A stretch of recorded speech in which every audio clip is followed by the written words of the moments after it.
If you even mention that stuff about Michelle and you don't get Michelle's permission, I'm going to be in a lot of shit. So you'd have to get her permission too.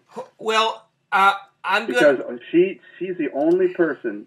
I'm the only person in the world that she told this to. Well, I'm gonna have you talk more from what you're talking about. I mean, kind of a generalized thing where one of your little nephews, or what was it, a cousin or? No, my two nieces. He's only interested in girls. My two young, doesn't matter anything that's young. My two nieces and my daughter got the same thing from him. You know, I told you before.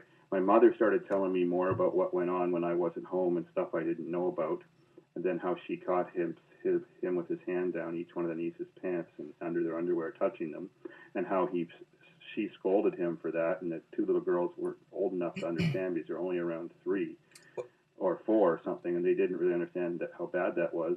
So he was getting them conditioned to get used to it.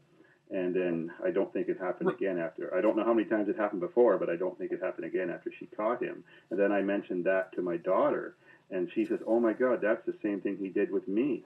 And when they were kids, we really supported that family a lot. And she'd get up at my knee, and she was only 4 or 5, and I would stick my hand up under her shirt right in front of my wife and my daughter, and rub around on her titties, and I'd say, "Titties, titties," and she was a chuckler, you know, and she'd just be laughing like anything. And then she was down, and I'd say, "Now I'll rub your smooth bum." I was right in front of everybody. That's... So what time frame we were talking? This is when you're still together with your wife, obviously. Yeah, my wife saw it.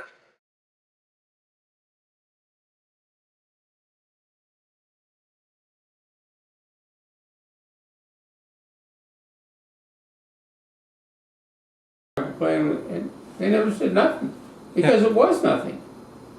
It wasn't going into their underclothes. That's what David had said. That's what David had said, that you had put your hand down, and that he felt that you were attracted to little girls, is how he put it specifically. Well, why didn't they say something about it at that time? How is this coming up now? Because he's bringing these things up